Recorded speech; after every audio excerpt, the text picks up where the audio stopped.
So how is your mom? You know, every day is a new challenge. She's starting to take gummies, so that's always interesting. I found her with a sweet potato in her hand, asleep, looking just like she was on a whole other trip, which was really cool because she looked relaxed. But yeah, dementia's a whole other world. Yeah, I can imagine. I mean, and having to take care of a parent and sort of become the parent, which I think is really funny for you because I'm not really sure you're grown up yet. I know it's funny because I'll be doing something like putting on her jacket or something, and I see the humor in it because of all the people on this earth who is now in charge of someone else's life. Who would have thunk it'd be me? It's weird. It's really weird. And telling her to go to bed, and then she gives me these looks, and I have had to tell her, "Don't look at me that way." She gets all mannish. Ladies and So gentlemen, yeah. ladies and gentlemen, I think we'll start the show now. Let's start the show. Welcome, everybody, to Sticky Note Conversations with Erika Washington. I'm your host, Erika Washington, and I am so excited today to be having a really deep and probably somewhat insane conversation with one of my favorite people, Derek Washington, who I am not related to, but yet at the same time, he is also the closest thing I think I will ever have to a brother. And so I don't, there's not a real definition there, but if there is family, he is family. But he's full of opinions. He's had the most interesting life probably of anybody I've ever known. So if anyone has ever heard me do anything, then you already sort of know who Derek is, but there's so much more to him. So let's find out what he has going on. Welcome to Sticky Note Conversations. I feel like that introduction makes me sound like a very deep and complicated person when I'm really just shallow as hell. I think you're deep and shallow at the same time. I'm a dichotomy. I told Is that the somebody right one word? day, I said, Derek is so smart. He is such a super smart person. Like, I feel like I could talk to you about almost anything, and you have just this random, like, wealth of knowledge that I don't know where it comes from. And then 2 seconds later, you'll say something that makes me think that maybe you only went to kindergarten. And so I think that's that deep shallowness that you most certainly have. You know what? I can tell you where the smartness comes from. Um, Very as a Washington. kid, That's I was nah. I did the Washingtons. No. As a kid, let's say, I was fat. And so I got bullied a lot, and so I stayed at home a lot. And my dad bought me the Encyclopedia Britannica, which, for those of you under the age of 100, you have no idea what that is. But it was like the entire internet in a set of books from A to Z.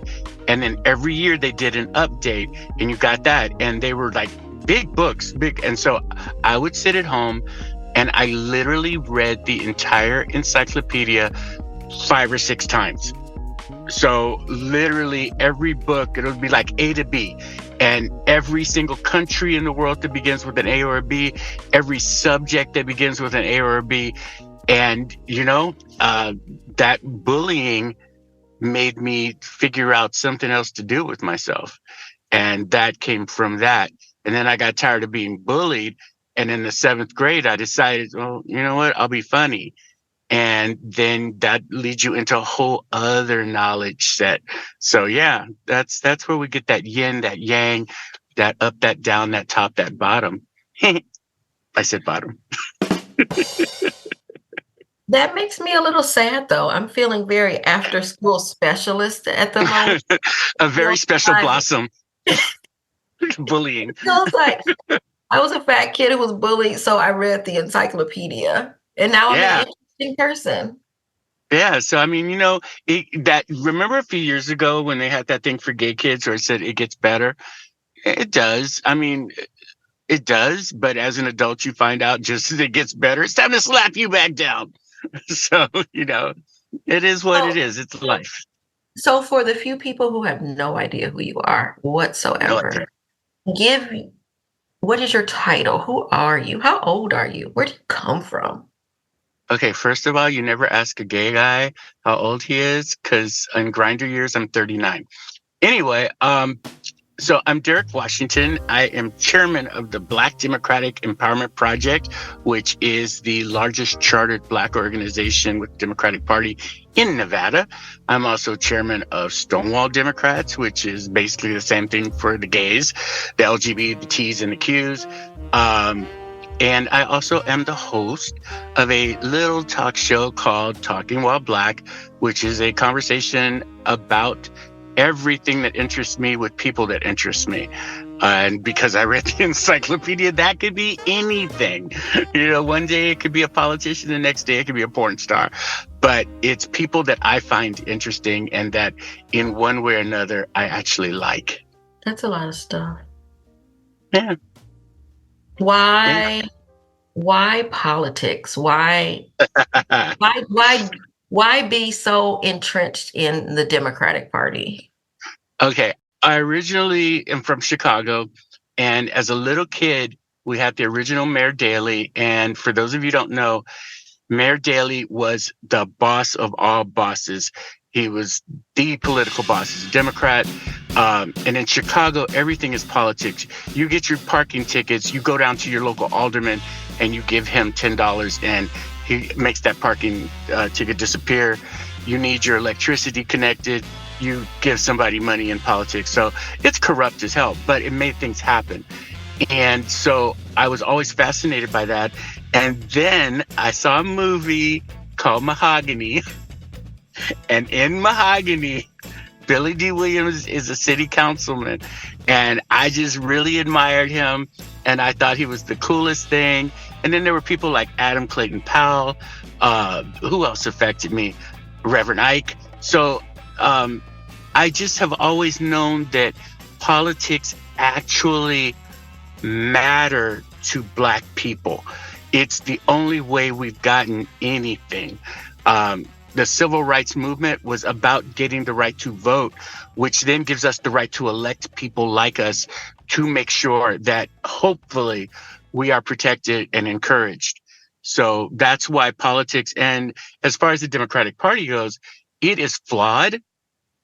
It's like having, a one-armed pitcher who at least is on your team and pitches pretty good, but yeah, he's only got one arm. It's just, it's the only show in town for us right now. And especially right now when we are under attack, Black people are under attack on every angle and nobody is there helping us, protecting us, allying with us. And the only thing that we have is the vote, and we need to just get through this election. And then we're going to have some serious conversations about whether or not the Democratic Party is our home. So right there, I mean, there's a couple of things I want to say, but I mean, my first thing to say is, come on, Mahogany. Like it is a cinematic jewel of American history. And Diana Ross acts her butt off in that movie. I don't care what you have to say about it. Erika hates that movie. Diana Ross is not known for having a backside. So let's start there. So acting her butt off. First of all, Diana Ross in Mahogany.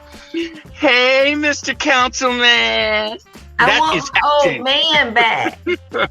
That's all I think about. That's the only thing I want my old man. Hot wax. The first time you ever saw hot wax dripped on someone, who was it? It was Diana Ross going,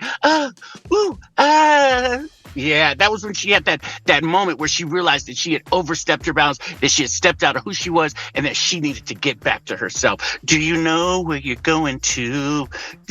Come on now.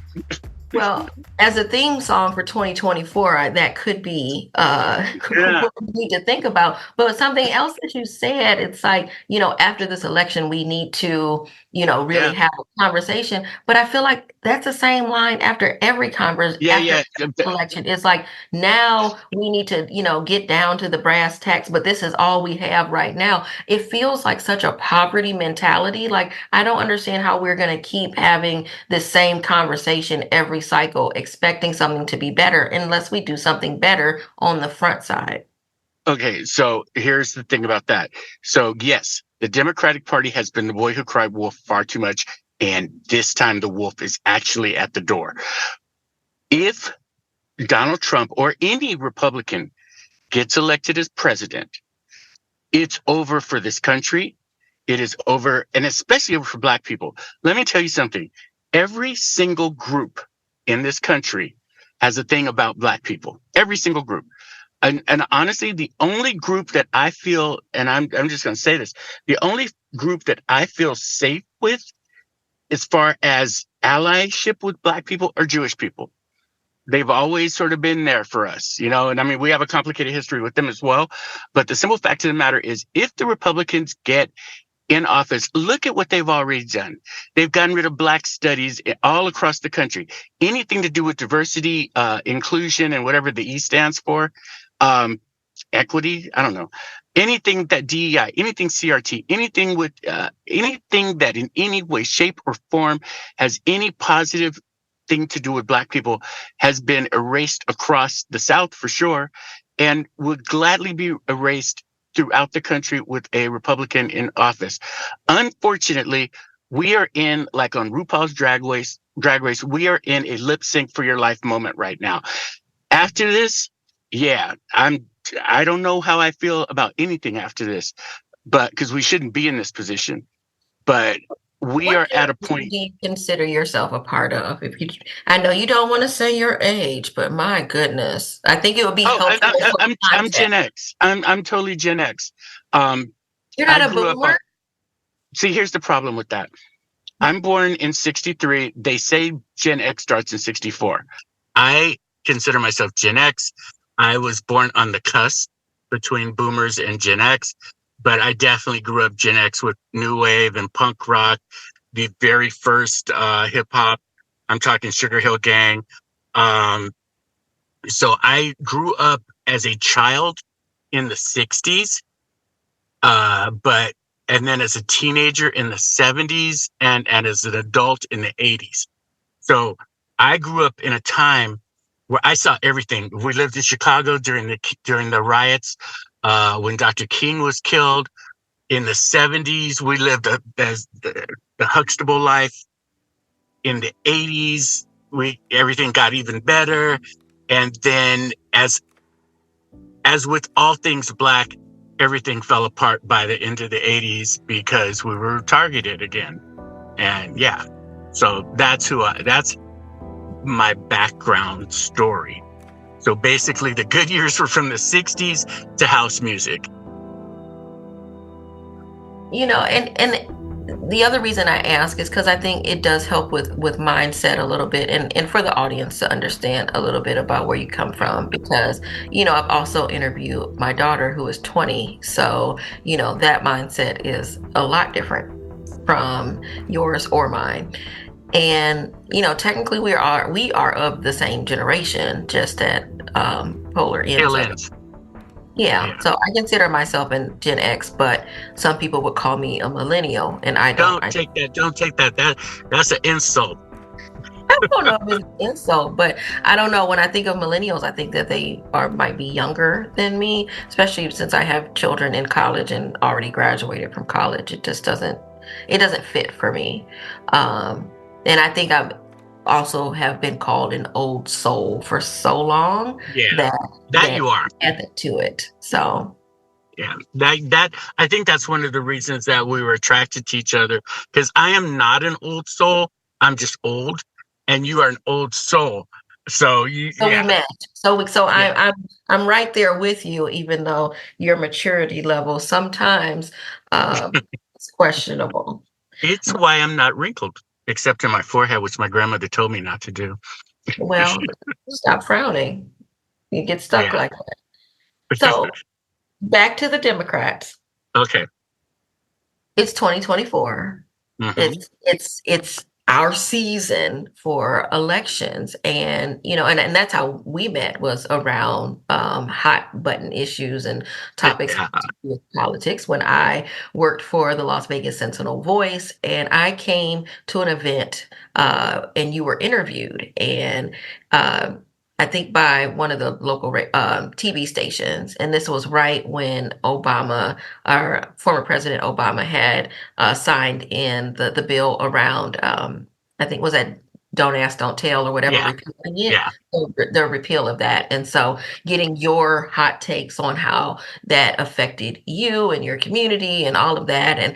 And so, um, I feel like everything that you and I have done has had politics wrapped around it, but I think we Absolutely. both also believe that politics are, ingrained into our lives in all these ways. So this question I'm getting ready to ask you, I know politics is included in everything in it, and it's ingrained in our lives, but what issues matter to you the most as a um, Gen X gay man who is Well, Black? this is what I was going to say. I don't- So I've got three parts of me.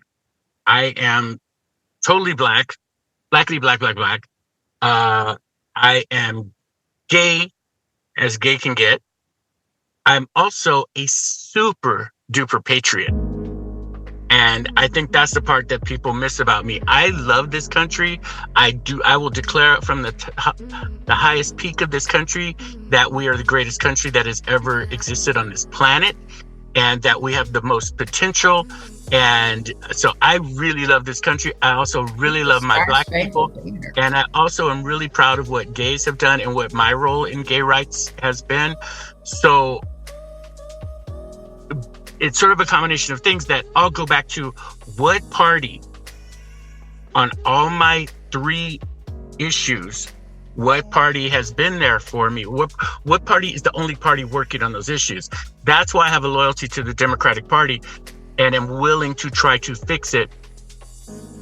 Having said that, there's a lot of stuff that needs to be fixed. So my issues are really voting rights and getting voter education. I think that your daughter's generation, I'm actually surprised. I think that your youngest daughter her generation is probably going to save the world, because they don't see any reason why they should have to settle. And they also understand, they like messing with the system.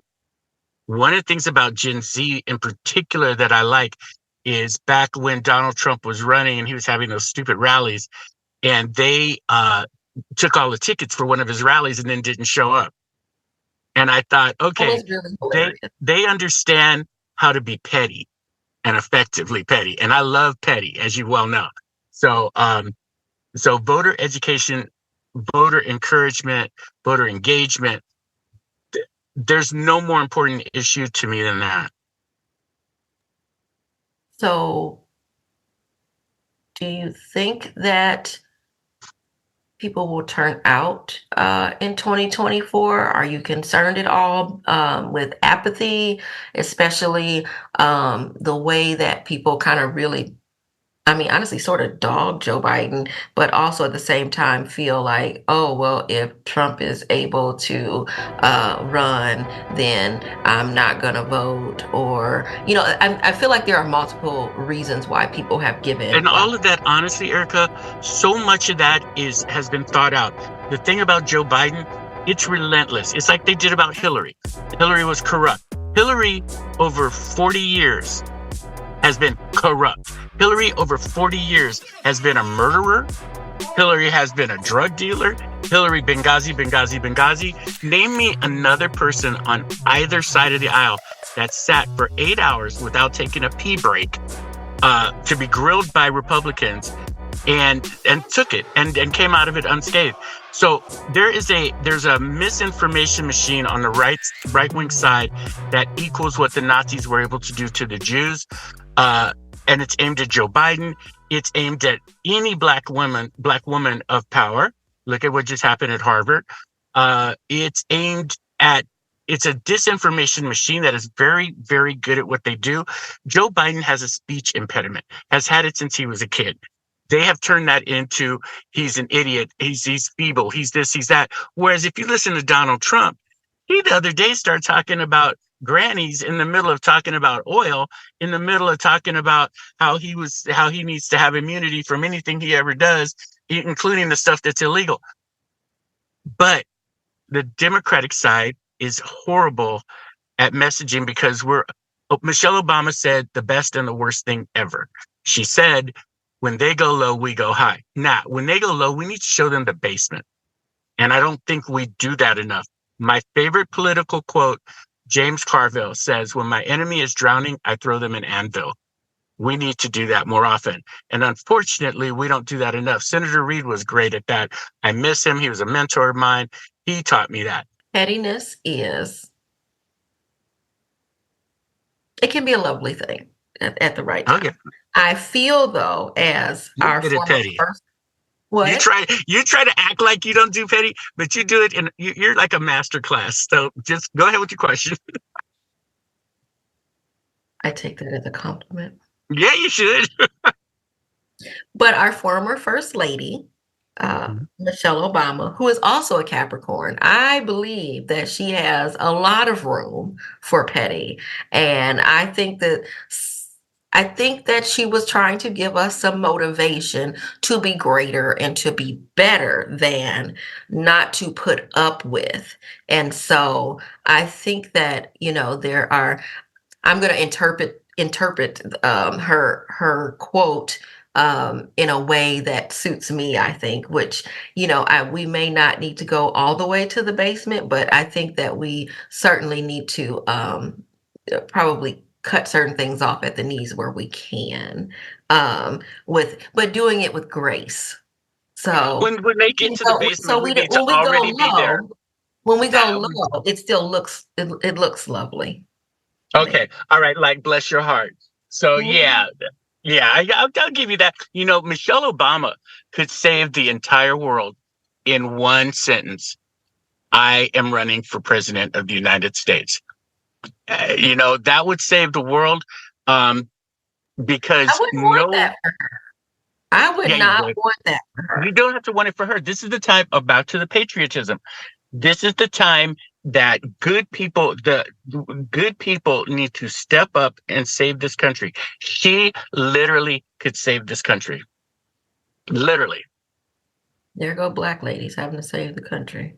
Always. But you know what? That's what y'all do. That's what y'all do, and that's what y'all do well. And at some point, I think that needs to be said. It's you know what? They send up the bat signal. They say, "Where's Superman?" You know what? Where's the black lady? We need a black lady right now. Right now, at this moment in time, we need a black lady. Somebody send up the black lady signal. Right. Well, I feel like, I don't know that I have let me say this. I agree that the amount of disrespect towards our current president Joe Biden's speech impediment it's really ableist, and it's really weird. Like, we all stumble, we all stutter at some point. Yeah. And then, his might be a little bit worse than others, but he's also said, this is what I have. And it's just like, it doesn't stop him from performing. And he is also, is he 80? I think 81. He's like 1,000. He's way too old. Don't get me wrong.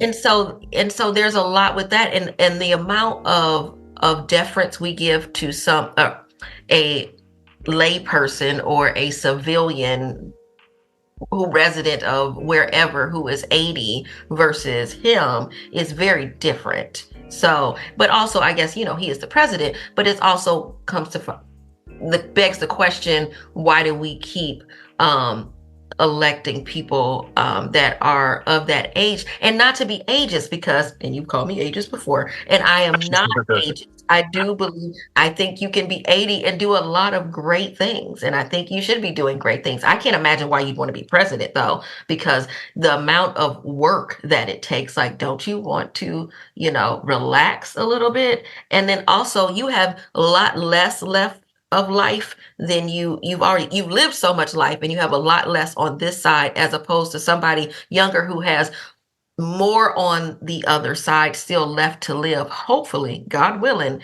And so thinking about that future a little bit different, I wonder, why that's not more important than just saying, okay, well, because most of Congress, most of the Senate, they're all pretty up there in age, and we need more variety in age. I'll say But that. Erica, Yeah, Erica, I'm gonna, I don't want to say an 80-year-old person can't do good work, but we can't have it so lopsided. I don't think anybody on this planet thinks that an 80-year-old man, two 80-year-old men, because people, that's the other thing.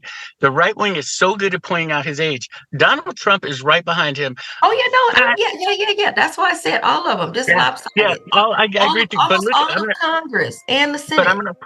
I'm gonna point out something to you, and we're totally in agreement on this. But I am gonna point out something to you. So on the Republican side, MAGA is all in their 40s, and they are a crap show because they don't respect tradition. They're millennials. They don't respect tradition. They don't respect decorum. They don't respect protocol. And they're just there as a video game. They grew up on just fighting. So the thing about Joe Biden is this. Obama, as every Democratic president does, saved the nation after a Republican disaster. Okay? Joe Biden not only saved the economy, he saved us from dying. Okay? So he probably needed to be Joe Biden in his age because he knew how to work everything. I do think that after this, I wish, how do I put this politely? I wish his vice president was someone else. Because I think after this, I think he really needs to step aside in a year or so and let the vice president take care of things. But this is what we have right now. So we can't talk about later. And one of the things that bugs me, especially about young Black people, is they have been put into this misinformation loop where all these young Black activists are talking about, well, I'm not voting for Joe Biden and he didn't do this and he didn't do that. I need you to sit down and shut up for a minute and stop and think about what will happen to you as a young person if Donald Trump is elected. Your whole life will change. You will not be able to protest because Donald Trump has already said he's going to pull out the Insurrection Act on you. That means Black people. That doesn't mean that he's going to go and arrest white kids for protesting. That means if there's a Black Lives Matter moment, you will be shot in the streets. It's that simple. We got to start saying it like that. But I do agree with you. The next generation of Democratic leadership needs to be in the Hakeem Jeffries, Ro Khanna, Katie Porter age group. And what's that? What's the one girl? I don't want to call her girl. What is the one woman? She's sassy. She's a congresswoman, and she lays it out for them. The Black woman. Are you talking about the lady from Texas? Yeah. Oh, she is. Oh my God. She is so smart, so quick, so caring, so on top of stuff. I would love to see her go just shoot up to the top of the Democratic sphere. Yeah, I don't. I think you're talking about Jasmine Crockett. That's it. Love her. She is everything. Did you just call her sassy? Did you really just call her sassy? I said sassy. I didn't call her a sassy Black woman. I said she was sassy. I want to back up because you said you wish we had a different vice president. I did, and I knew I was going to get called out on that. And so I'm not calling you out. You're allowed to have your opinion, and this show is about other people's opinions. And I, right. And little sassiness myself here and there, but you're on your own. So. And there are other people who might feel exactly the same way. So give me just a small reason about why you said that. I used to be, back to, you said I had an interesting life. For a long time, I was a model agent.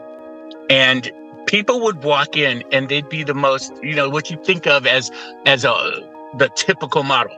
Tall, blonde, blue eyes, beautiful. And they didn't have it. And I wouldn't sign them.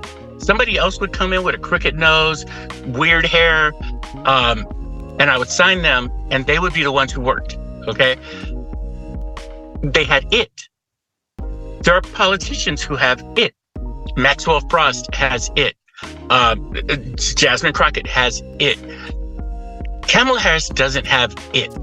And it's nothing against her. You either have it or you don't. You have it. I have it. We're the type of people that when we walk into a room, even if no one knows who we are, what we are, someone will be like, who is that? Someone will come and talk to you. You know this for a fact about yourself. You have it or you don't have it. Not having it is not an issue. However, it really helps to have it. Like all the things that I've done in my life, most of them have fallen into my lap because I have it and someone recognized the it factor and gave me a chance to do something that I had no experience whatsoever doing. And it is a little, zoom. Yeah, it's umami.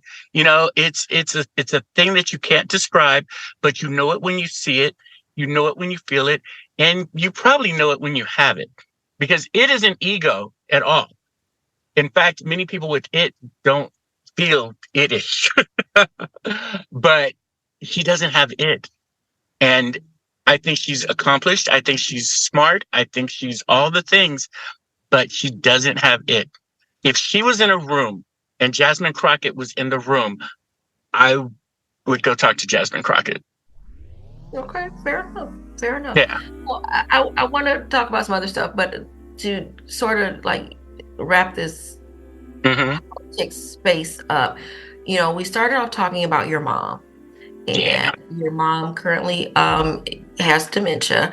And so you are sort of bobbing and weaving through this new chapter in your life, in this her life, where your roles have sort of reversed. And so one of the issues that Make It Work Nevada has talked about for a number of years is paid family leave, and the weight and the cost of caretaking for our families and how it's not honored. Caretaking has not been honored ever, from the time of slavery on out. Like somebody else can do that work, and it's always been one of the lowest paid jobs, and mostly done by Black or brown women. And so women in general, but certainly Black and brown women are the ones who have taken the load of that responsibility as a profession.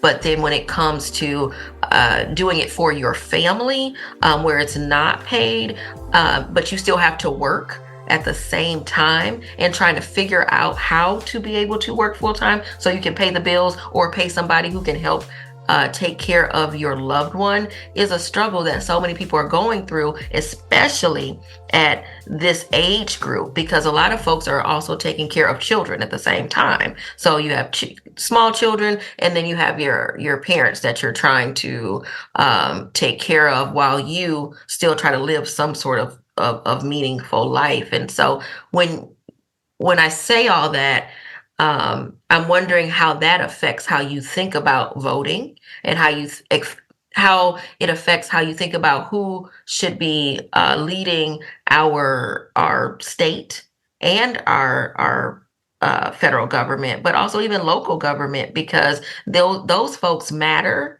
and they need to understand the struggles that the residents have. And so does that cross your mind at all as you are like in the trenches day to day, trying to make sure your mother is not leaving the house and hanging out at the bus station as she has sometimes? She just recently did, 5 miles away.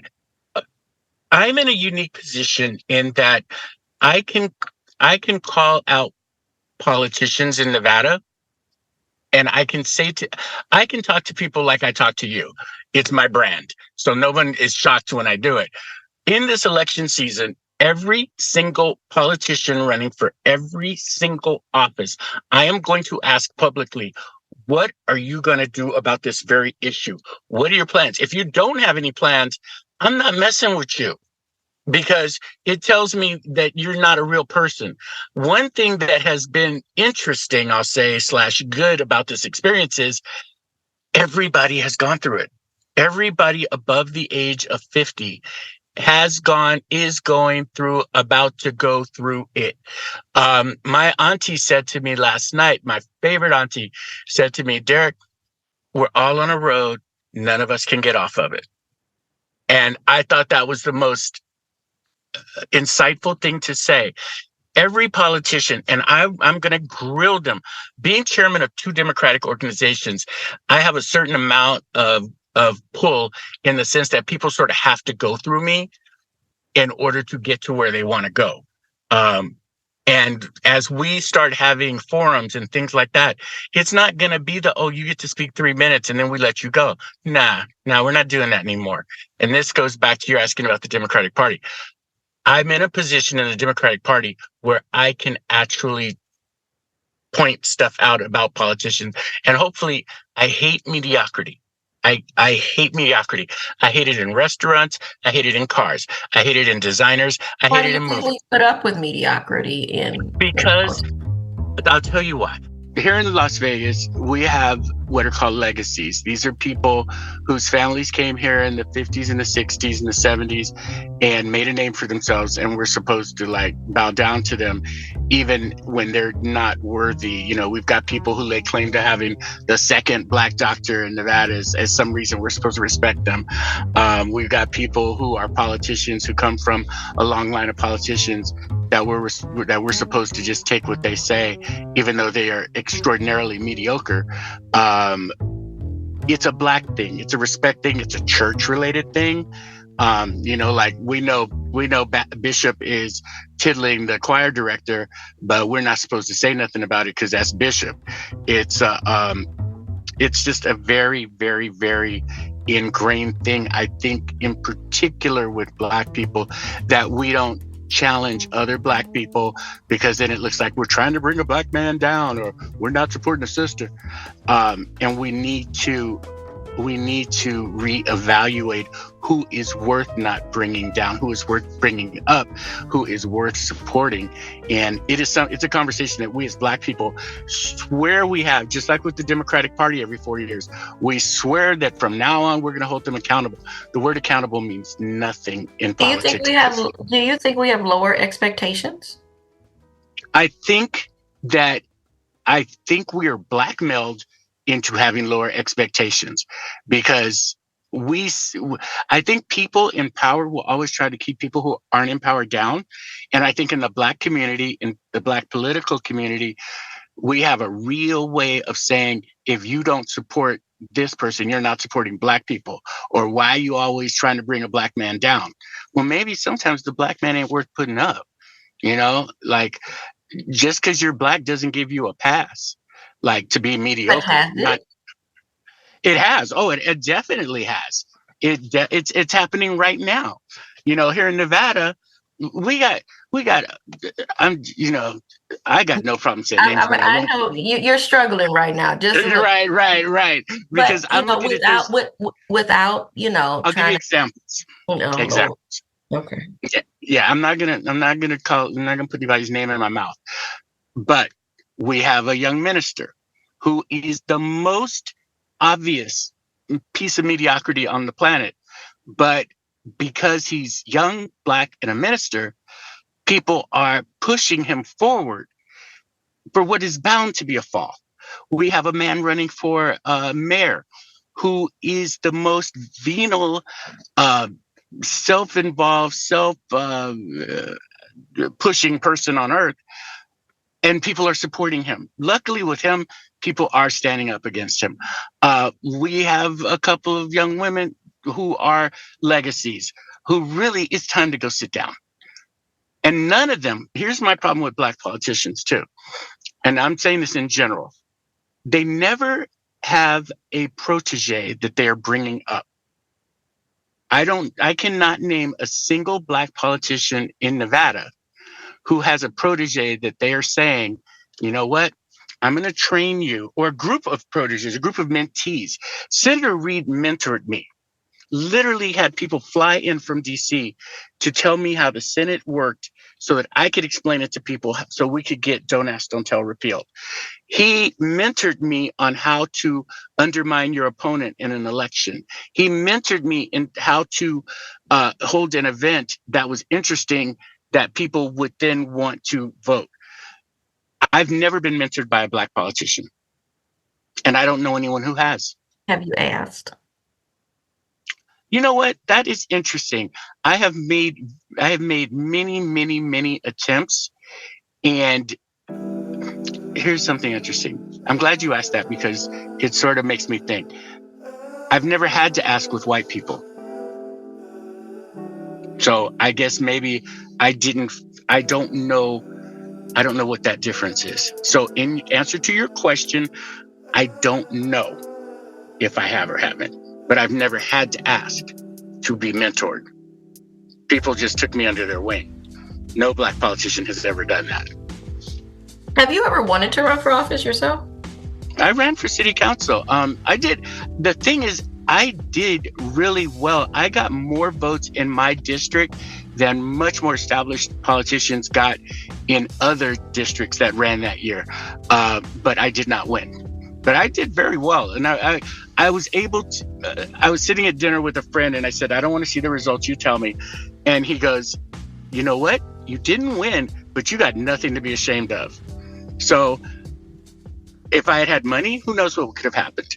But I ran my entire And that's an important point right there, I think, because I, as a person who has been around the electoral process for a number of cycles, you know, my eyes roll so hard when people say, anybody can run, anybody can throw their, if you want to get involved, just get involved and you can run for office. And yes, technically, you can just line up and pay your fee to file and run for office, but it's so much deeper than that. And the legacy goes further than just family, but also who do you know, and who you have access to, and do you have any money, and can you invest in VAN, the voter file? Can you do you even understand what that is? Do you understand how the Democratic Party works at the state level? Do you know, have you ever been to a central committee meeting? Do you understand how those precinct captains work and that electoral process? It's like you can't get an engineering job if you don't know what engineering is. However, with politics, especially local politics, I could, so for instance, if I wasn't taking care of my mom with dementia right now, I would be running this cycle and I would have a very good chance. But I also have put in years of what you just talked about. I know all of those things that you just said, and I could probably raise money this time. I was under the mistaken belief before that I could run on me. I could. Yeah, my good looks, I'm cute. But I could have had billboards. I could have, had mailers, because I was the only one in the race that actually put out my policy points. Everybody else was just like, vote for me and I'll set you free. So yeah. Who said that? Nobody. Everybody. So all of this get you all hot and bothered. How are you unwinding from this? What are you watching? What is happening? Okay. It's funny because being Black, can you ever unwind? I love Beat Bobby Flay. I will watch that. I watch it. It's the last thing I watch at night. I usually will watch it to start my day. No personality. We talked about this on the phone, and I went back and looked at the episode. And I'm just like, that man has no personality. I don't understand why this is an interesting show. What he does have is he is an amazing chef, but you also want to beat him for that very reason. You want to beat, like, for instance, someone will be from India and come on and go, I'm going to do garam masala. Ooh, that was probably racist that I just did that like accent. So apologize. I apologize. But anyway, and then Bobby will beat them, which bothers me on so many levels. Like, I thought that other person's dish was better. But has he ever had to make like collard greens and cornbread?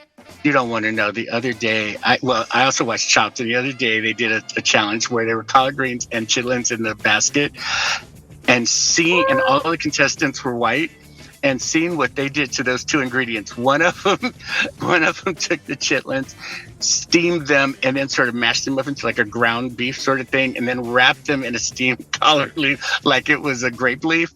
Oh, I was on the floor. And they were like, well, I think that if you had just like maybe a squeeze of lemon would have brought some brightness to the dish. And I'm like, oh my God. But about not being able to relax and being Black, I noticed the makeup of the judges. Like he has these random restaurant owners on. And I just think if someone would just say, hey, let's go find some new Black chefs, or let's go find some Black restaurateurs who, what a great benefit, what a Keith Lee effect it could be on these businesses. And so I can't even relax I would then. put him on the show. He seems like somebody interesting. I'm going to add him to my list. I love Keith. You know what? At first I was like, what is a Keith Lee? Because he just blew up all of a sudden. But evidently he was already blown up. He just had one thing that made him go, to the next level, to the general population. And he seems very nice. He seems very nice. And I watched an interview with him and I was like, this is somebody I would love to actually know. Not because he's Keith Lee, but he just seems like somebody would be fun to sit down and eat with and watch TV with, etc. So, and food, that's how I relax. Cooking for my mom.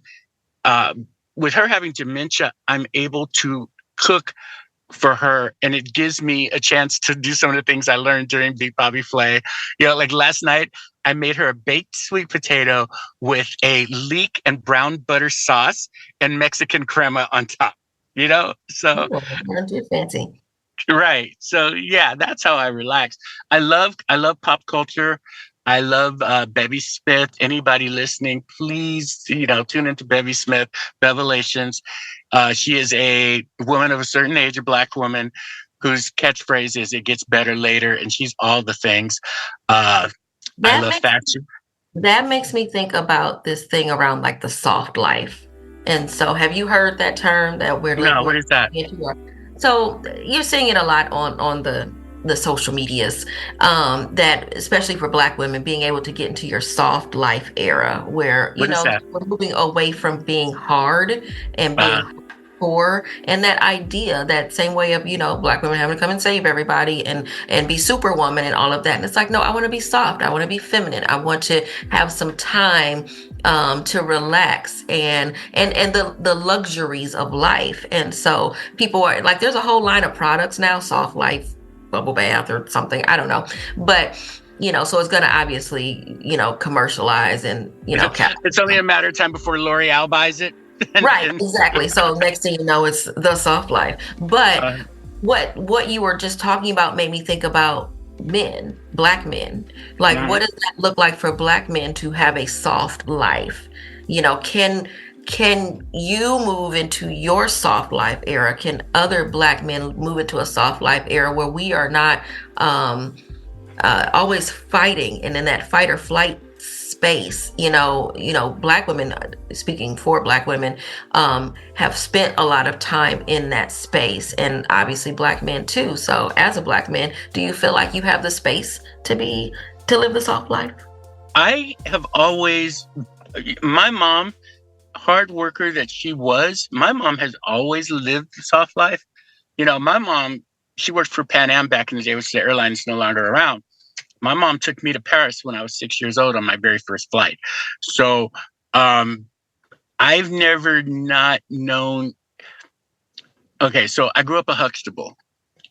I've never not known the. Say more about that. You grew up on Huxtable. You had a fireplace in your kitchen. No, in the living room. We had marble floors. We had a 14-room brownstone with a carriage house in Chicago growing up. And it was the family home because my great-grandfather was a Pullman porter. Living high off the hog. Yeah, but we, it wasn't, we had a Thunderbird, I ain't gonna lie. But the point is, I never grew up with the struggle. I didn't understand the struggle until after high school, when I was I didn't understand the struggle till I was gay, because gays can be racist as hell. And that's when I first came up against racism and the struggle. You were gay? Did you just say until you were gay? Yeah, because I grew up in all Black environments. But You know, so were you not gay at some point? Is that what you're saying? That's how I don't know. When I was that's 4 years how old, that I wanted Tito Jackson to be my boyfriend when I was 4. So stop. I've always been gay. I just wanted to clarify. You're like, until I became gay, and I was like, what year was that? 1981. 1981 was when I realized that I belonged to a community of like people. Before that, I was just like, I don't know what this is. So the point is, Huxtable, father at home,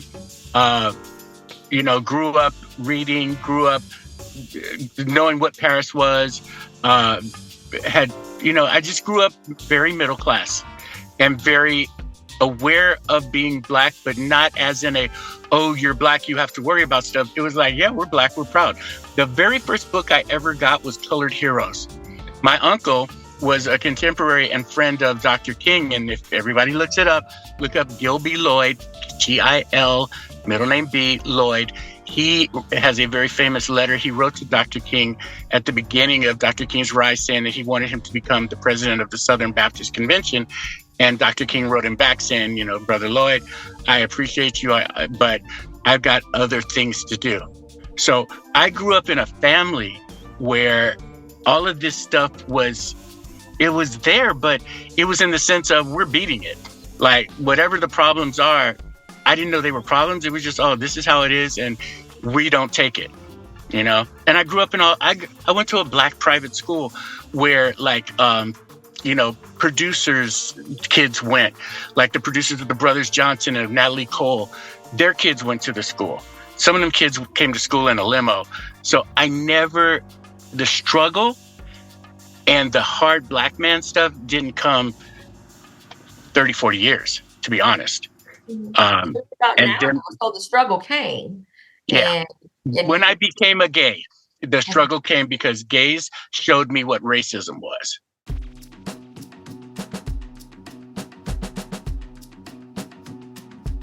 Eric, I just want to say thank you. I appreciate you so much. I like talking to you, and I like talking about the random things that we get to talk about. And there's so many other things that we could actually talk about. And there's so many movies from the 1930s and 40s and 50s that we could dive deeper into. And that actually sounds like a fun idea for a show one day. Yeah, we should. And I'm actually going to go see Funny Girl on Sunday. I mean, I've seen it a bunch of times, but they're showing it in the movie theater. So I'm really excited to go, and they're doing like a brunch. And so I'm going to go and see. And because I love old movies, and I love Barbra Streisand as well. And that's a big screen movie. Erika mentioned my show Talking While Black, which is also going to be starting a YouTube channel in Black History Month, which is February. We've had Marianne Williamson on this coming month in Black History Month. We're going to be talking about mass liberation because I'm Black. And so anyway, just Google Talking While Black with Erika Washington. So go ahead and talk about that, Erika. I don't know. Maybe we should mention that Erika Washington has a show called Talking While Black that airs on KCEP on Saturdays, and they're going to be doing some Black history programming around mass liberation. And you'll be able to find us on YouTube as well. And we'll find you on YouTube so we can see that pretty non-wrinkled face of yours. I think that sounds amazing. That is so. Thank you again, and I'm sure you'll be back because there'll always be things to talk about, and especially as we get closer to the election, because I'm sure you're going to have hot takes that's going to rile up somebody. And read the book I gave you, Bevelations by Bevy Smith. I'll find it, and I will read it. Okay. It's on my list. It's on my list. Yeah, okay, after Barbra Streisand. 20,000 years ago. Sorry, Barb is important. So... Anywho, thank you all so much for listening. We'll see you again next Saturday at 9 a.m. on KUNV. And also you can find us on all of the streaming stations, Spotify, Apple, Amazon, all of them. We're there. And we want you to share and let folks know that you're listening, and share it with your friends, and rate us on Spotify and Apple so other people can find us. And if you have anything that you want us to talk about, or if you have any guests you think I should talk to, let me know. Reach out. I'm going to take you out with a song. I'm every woman. It's all in me. All right, we're going to cut the mic off right now. Thanks, y'all. Bye.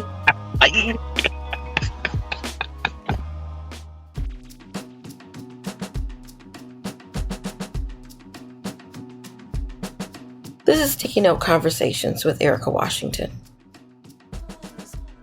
For a long time, I've been wanting to do this podcast. I've been the executive director of Make It Work Nevada and Make It Work Nevada Education Fund for almost 7 years. We have advocated for social justice issues as a reproductive justice organization that has helped hopefully thousands of people over the course of our lifetime. But before that, I was a journalist and I loved it. That's where I learned the ins and outs of Las Vegas, where I learned the history and had the opportunity to talk to some amazing people. And as much as I enjoy the work that I do now, I miss journalism. I missed being able to have deep conversations with people. And if anybody knows me, if anybody's ever been to my office, they know that I am a lover of sticky notes. All different colors, textures, shapes, and forms. I write everything down on a sticky note. And it's the way I keep my thoughts in order, and my to-do lists are even remotely manageable. So I create an array of sticky notes on my desk, on my wall. If I have a new idea, put it on a sticky note. Someone I want to meet with, sticky note. Need to remember to pay a parking ticket, write it on a sticky note. As a matter of fact, I still need to actually do that. But over the course of the last year, this sticky note has been on my desk to launch this podcast. And now here we are. This will allow me to dive into some more deep conversations with some really interesting people. Because I want to have real conversations that were more than just sound bites or regurgitated talking points about fluffy topics. My hope is that each episode feels like old friends catching up, revealing great information, but also humanity, struggle, victory, joy, grief, and possibly a flicker of transcendence. And so I hope you'll enjoy these as much as I do creating them. So join me here every Saturday as I pull a new sticky note off my desk and dive into some great conversation. This is Erika Washington, Sticky Note Conversations. See you next time. Thanks for listening to Sticky Note Conversations with Erika Washington.